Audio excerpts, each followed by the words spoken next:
Kaur is NBC News senior national political reporter, and they both join me now. Sahil, I describe this as a kind of like frat hazing ritual in which the Republican Senate caucus is being instructed to crawl naked through the Capitol and eat dog food out of a can in taking on Matt Gaetz's nomination and voting for him. And the reason I say that is because I think you would agree, and based on your reporting, in a private anonymous vote, very few Republican senators want to vote for this man.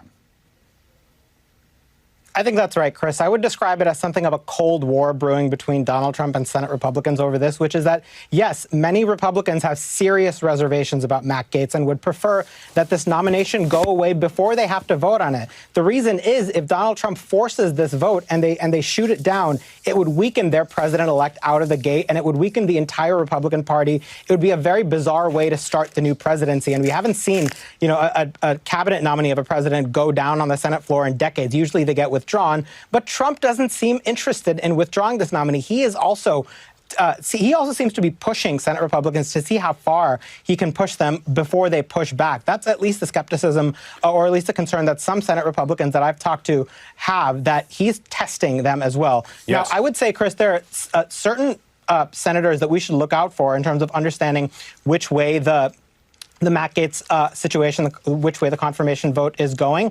There are senators like Lisa Murkowski and Susan Collins, the moderates. If they're not voting no on Gaetz, then forget it. He's probably going to get confirmed. There are others like Bill Cassidy and Tom Tillis who have moderate instincts. They're up for re-election in 2026. How are they going to balance appealing to a general electorate with having to get through a Republican primary? There is John Thune, the incoming majority leader. He's nobody's idea of a dyed-in-the-wool ultra-MAGA guy, but he knows he got elected with the assignment to unify the conference behind Donald Trump's agenda. Where's he going to draw the line with Trump? Where's he going to submit? And finally, Mitch McConnell, the outgoing Senate Republican leader after 18 years. He's the ultimate free agent now. He's not answerable to anybody, and he still has a lot of clout and a lot of juice within the conference. Is he going to use that here to push back on Trump, or again, will he defer?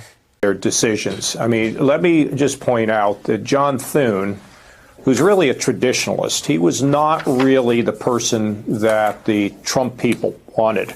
They were really for Rick Scott. They did it kind of low key, but Thune was really not their guy. And my understanding is, and I've been told what the vote count was, that Scott got about 13 votes.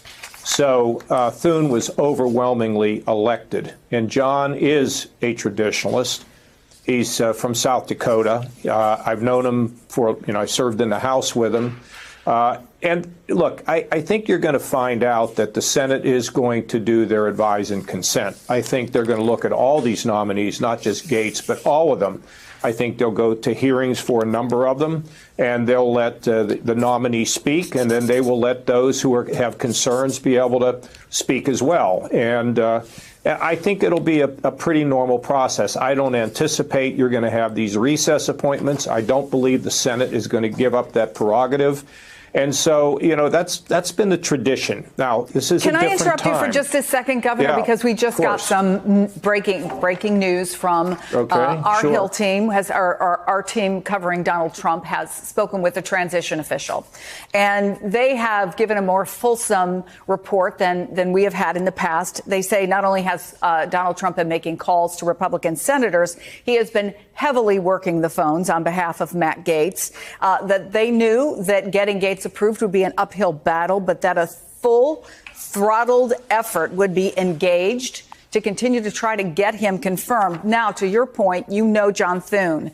I'm going to read directly from this. The transition team believes the worst case scenario for them is that Senator Thune, recently elected Senate Majority Leader for the new Congress, efforts a letter co-signed by other GOP senators disapproving of Gaetz' appointment. Vice President-elect J.D. Vance's visit to the Hill tomorrow is centered around lobbying support for Gaetz. Does that sound to you like something that John Thune might consider? If I understand it correctly, Chris, they think that he might effort a letter to be co-signed by other Republican senators disapproving of the appointment. That wouldn't surprise